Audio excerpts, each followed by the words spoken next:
menurut Anda apakah pemerintah sebenarnya sudah siap dengan aturan-aturan dan klaster-klaster ketika memang harus kasih bantuan, harus adil semuanya sehingga tidak menimbulkan gesekan baru di lapangan? Ya, saya melihat contohnya untuk di Kabupaten Bogor. Kabupaten Bogor sekarang ini skala prioritasnya adalah pada kecamatan zona merah. Ya. Artinya betul-betul wilayah zona merah itu yang paling diprotek, pengaturan, ketentuan, dan sebagainya. Nah, bagaimana dengan zona lain? Zona lain mungkin tidak seketat di zona merah. Jadi kalau misalnya di beberapa kabupaten yang saya lihat di Kabupaten Bogor itu, untuk zona kecamatan zona merah itu posko pemantauan, pergerakan itu sangat akan lebih ketat katanya. Nah, kalau di daerah-daerah lain mungkin belum sampai sana, yang diupayakan adalah upaya preventif yang harus dilakukan. Nah, pertanyaan kita adalah bagaimana caranya pola penyebaran ini bisa dieliminir dengan meminimalkan pola pergerakannya. Jadi seperti kita ketahui ya, kalau misalnya malam kita sepakat bahwa jam operasional sampai jam 6 sore, otomatis malam hari itu udah seperti ini jam malam gitu. Iya, betul, kayak jam malam, betul. Ya, kalau Bekasi itu kan jelas jam 9 tidak ada lagi kegiatan. Nah, kalau berarti yang kita tekan adalah bagaimana pola pergerakan itu makin lama makin diminimal. Contohnya misalnya sekarang ya, jam operasional untuk toko-toko. Di Bogor tuh sempat diberlakukan mulai jam 11 katanya sampai jam 8 atau jam 5, hanya berapa jam. Sekarang karena ada PSBB dan dia dianggap boleh operasional, jam operasional lebih panjang lagi. Tapi bagaimana dengan pembatasan lainnya? Kalau jelas kita sekarang pembatasan tuh ada beberapa sektor kegiatan kan, ekonomi, sosial, ibadah dan sebagainya. Nah, pertanyaan yang lebih lanjut adalah yang kita upayakan adalah mengurangi bangkitan kegiatan yang paling besar. Contohnya apa menurut Anda? Yang paling besar tuh misalnya di pasar, di ekonomi, di kegiatan-kegiatan yang sehari-hari itu. Jadi kalau menurut ini, dorongan yang kita harapkan dari pemerintah itu adalah bagaimana pemetaan perwilayahan itu harus berbeda satu dengan lainnya. Nah, sekarang saya mengatakan, kalau Jakarta menjadi wilayah utama yang menjadi sumber pergerakan itu, dan kemudian sudah ada upaya pembatasan-pembatasannya, nah bagaimana kita menunggu sinergi kebijakan itu bisa dilakukan pada besok hari? Sebetulnya ini menunggu nih. Beberapa orang di tetangga sekitar saya mengatakan, Pak, besok jalan tol ditutup. Enggak ada yang ditutup, saya bilang. Hanya dibatasi. Dibatasi kendaraannya hanya sekitar 2 orang. Kalau kendaraannya untuk 6 ton, saya bilang hanya 3 orang. Nah, itu dan jangan lupa masker. Jadi sebetulnya kalau saya mengatakan untuk tingkat Jabodetabek ini, saya berani mengatakan bahwa tingkat kendaraannya udah cukup lumayan. Tetapi harus diingat bahwa Jabodetabek ini khususnya Jakarta itu adalah jantung ekonomi. Otomatis. Dan kita juga melihat bagaimana sebetulnya 40% warga Bekasi selama ini bekerja di Jakarta. Orang Bogor itu kita ketahui hampir 280.000 naik kereta api dari stasiun Bogor. Ini bagaimana kan? Yang 280.000 sekarang sudah mulai berkurang. Nah, kalau ingin betul-betul diputus, ya itu tadi. Apakah dibatalkan operasionalnya? Artinya selama 2 minggu. Seperti kalau kita bandingkan dengan Cina, itu lebih kejam lagi. Putus semua. Nah, tapi kan masalahnya kalau misalnya Tiongkok atau Cina ataupun Malaysia ketika melakukan pemutusan semua akses, mereka garansi dari pemerintah akan disuplai makanannya, dijamin life security-nya, keamanan hidup dan sebagainya. Itu yang belum keluar dari pemerintah. Gimana mekanisme? Kan cuma bicara soal PKH, bicara soal prakerja, tapi nggak pernah ngomong soal nominal dan diserahkan kepada daerah, yang daerah juga bingung. Daerah kan juga defisit sebenarnya kan gitu. Ya, artinya sekarang tuh memang kita akui kita beda dengan Malaysia, kita beda dengan PT kita terbatas. No PT kan no activity, no motivasi, no motivasi, lama-lama no PT lama mati lah kan. Nah, itu yang bikin andilau itu antara dilema dan kegalauan. Kalau di negara-negara yang lain memang kelebihan mereka adalah negaranya tuh kontinental, dataran. Kuncinya tuh gampang, bukan gampang, lebih mudah mantaunya. Kalau kita negaranya kepulauan, luasnya lebih banyak, penduduknya lebih besar, sementara kemampuan penganggaran itu terbatas. Dan memang yang agak berat di kita itu sekarang itu adalah pada konteks data registrasi. Misalnya keberanian Malaysia untuk melockdown. Dia tahu begitu di lockdown, siapa yang berhak mendapatkan santunan, warganya sudah ada terregister. Nah, saudara-saudara kita yang TKI itu disuruh pulang. Iya, betul. Keluarkan. Beberapa negara seperti di Singapura mengatakan, kalau dia dulu masih kami layani, sekarang harus membiayai sendiri kalau dia sakit di sana. Jadi negara betul-betul bertindak. Mana warga saya, mana bukan. Nah sekarang pertanyaannya, kalau model di Jakarta atau daerah lain, kan ada mengatakan, loh Anda bukan orang Jakarta, tapi Anda mencari makan di Jakarta, tidak terdaftar sebagai penerima bantuan, tidak terdaftar sebagai warga DKI, itu bagaimana? Tapi menurut Anda gini, tapi menurut Anda gimana soal PSBB ketika misalnya di tempat yang beririsan? Oke lah, Bogor, Kabupaten Bogor, Bekasi, Kabupaten Bekasi, Depok beririsan dengan Jakarta. Tapi kita lihat misalnya irisan dengan Bogor dengan Kabupaten Bogor. Rata-rata akses ekonominya kan berada di kota Bogor. Orang kabupaten juga menuju ke kota. Menurut Anda misalnya ini bicara soal transportasi juga, aksesibilitas menuju ke kota atau Kabupaten Bogor, apa yang harus diatur soal itu ketika harus terapkan PSBB dalam konteks jalan yang benar gitu loh maksud saya. Oke. Jadi sebetulnya begini, kita melihat, kalau melihat dari struktur ruangnya, jaringan jalan yang ada antara kabupaten dengan kota, itu pemantauannya lebih mudah sebetulnya. Karena ke Bogor Barat, kita hanya punya satu akses jalan, ya Jalan Raya Dermaga itu ya, sampai kita ada satu jalan.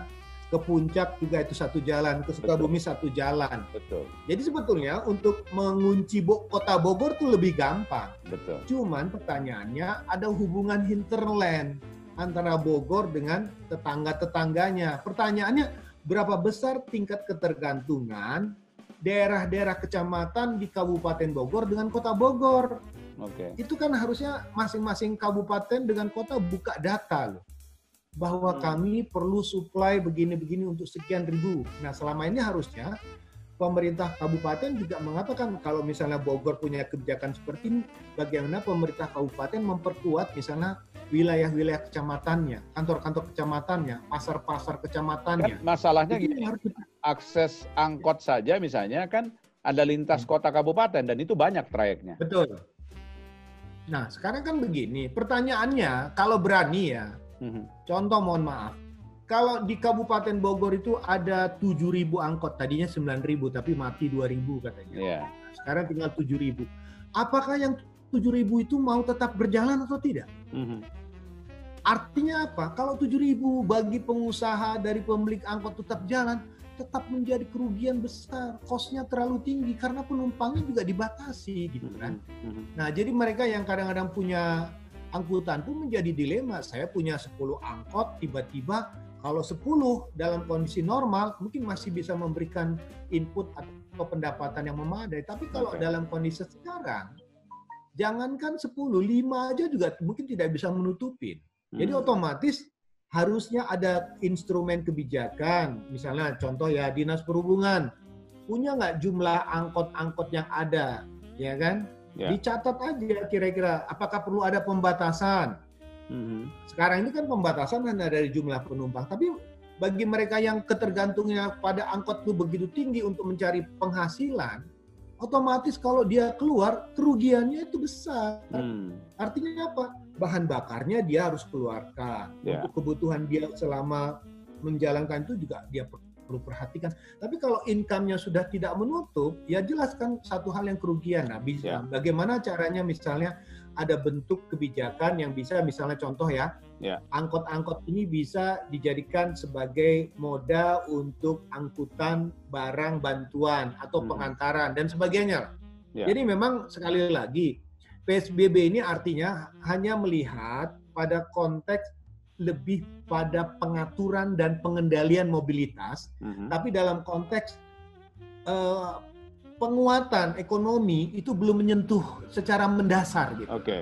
Harus diakui memang luas wilayah, jumlah penduduk, kemampuan pembiayaan, ditambah lagi dengan data dan sumber daya yang ada, itu memang masih sangat terbatas. Kita akui bahwa satu-satu yang harus dimintain bantuan dari pihak pemerintah daerah itu adalah kepada TNI dan Polri. Aparat di daerah itu sangat terbatas jumlahnya. Kenapa? Kenapa harus TNI Polri? Kenapa Anda yakin bahwa TNI Polri adalah solusi dari orang harus minta tolong pada kondisi sekarang kan gitu? Sama begini, dengan melihat atribut, simbolik, orang udah langsung hormat, takut ya kan. Nah, jadi orang sipil itu kalau lihat itu penegakan aturan ya, saya bayangkan dulu KRL bagaimana orang ditertibkan. Kalau tidak ada marinir nggak tertib ya kan. Karena bagaimana penegak aturan itu, karena dalam konteks penegakan darurat sipil misalnya, kalau ada tentara di situ, itu orang agak lebih sungkan untuk melanggar. Kemudian kedua, pengorganisasian tuh mereka lebih siap, garis komando. Nah di kita ini sulit, apalagi tingkat aparat sipil di tingkat wilayah-wilayah yang masih rural, pedesaan, luas wilayahnya luas, transportasinya terbatas, pembiayaan juga terbatas. Saya harus akui bahwa dana-dana operasional di tingkat kecamatan itu nggak seperti apa yang ada di daerah-daerah perkotaan. Jauh. Saya hanya berani mengatakan untuk lingkup Kota Bogor, Kota Depok, Kota Bekasi itu well lah. Tapi untuk Kabupaten Bekasi, untuk Kabupaten Bogor, ya itu lebih berat lagi. Apalagi bukan apa-apa. Kita tidak melihat ada Kabupaten Sukabumi, Kabupaten Sukabumi, Cianjur, Kabupaten Bogor, itu tarikannya, apalagi ada jalan tol, otomatis hubungan keterikatan, mohon maaf ya, saya berani mengatakan masukan kebutuhan sayur mayur untuk Kota Bogor, Kabupaten Bogor, sebagian juga disuplai dari daerah Sukabumi. Betul. Itu harus dipikirkan oleh pemerintah. Jadi saya ingin garis bawahi kata Kang Yayat bahwa sebenarnya PSBB itu sudah menyentuh soal regulasi dan aturan mengenai pembatasan sana-sini, tapi belum menyentuh soal apa konsekuensi ekonomi yang harus ditanggung oleh pemerintah.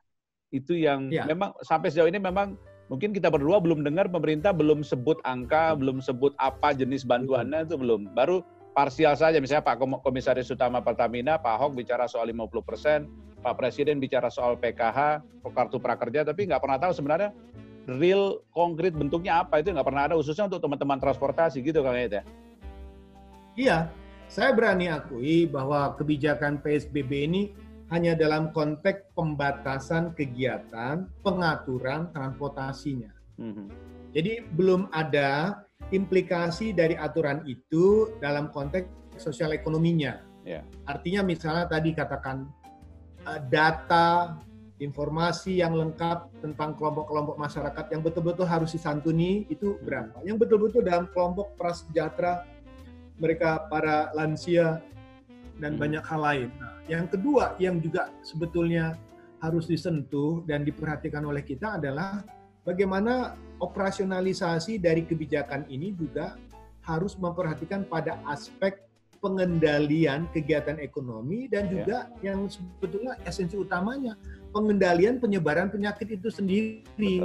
Nah, kalau saya memperhatikan sebetulnya esensi utama di balik kebijakan itu adalah bagaimana epidemik ini bisa diminimalkan dengan berbagai cara supaya kegiatan-kegiatan masyarakat itu bisa dikendalikan. Kita bandingkan aja dengan lockdown misalnya kan. Jadi keberanian dari pemerintah negara-negara seperti Malaysia itu memperpanjang lagi. Berarti bebannya juga mereka siap. Jadi mereka yang siap dengan lockdown adalah siap dengan hitungan-hitungan ekonomi. Nah pertanyaannya di kita ini yang kadang-kadang karena kita tidak pernah siap dalam kondisi kedaruratan, karena terus terang saja dibandingkan dengan Vietnam, saya melihat Vietnam itu berani karena mohon maaf ya, mereka tuh punya mata-mata gitu, mata-mata orang partai.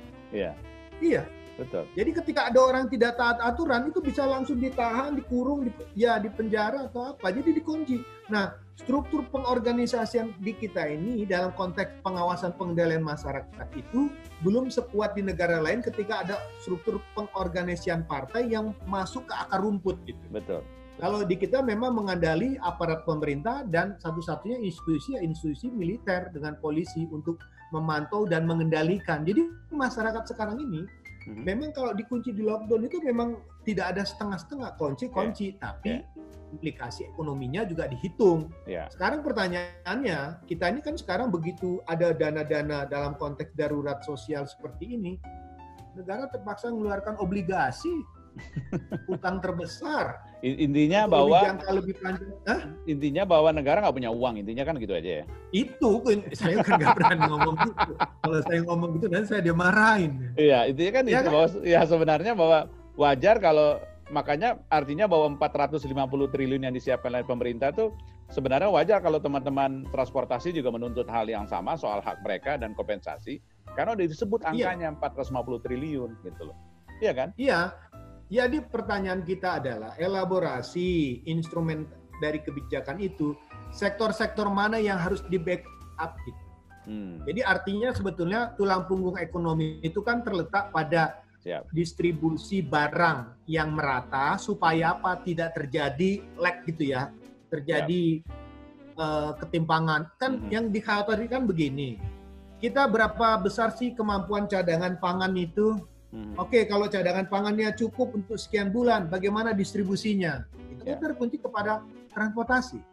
Kedua, bagaimana mobilitas orang? Mobilitas orang itu terkait dengan kegiatan ekonomi. Memang yang harus menjadi persoalan itu adalah model Jakarta ketika tingkat mobilitasnya dalam kondisi sehari aja itu ada 100 juta pergerakan. Oke.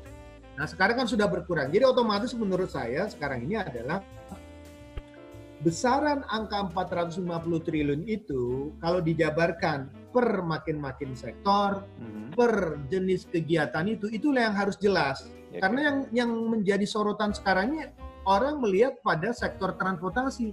Belum lagi misalnya sektor perhotelan yang kolaps, sektor perdagangan yang juga masih sangat dibatasi oleh beberapa hal yang menjadi persoalan dasar. Oke, baik. Baik, kayaknya terima kasih banyak. Mudah-mudahan kita akan lihat saja mau berapa lama, karena memang kita kalau tanya berapa lama memang nggak pernah pasti juga kan gitu ya. Karena Pak RK bilang bahwa kalau lancar disiplin sampai akhir Juni.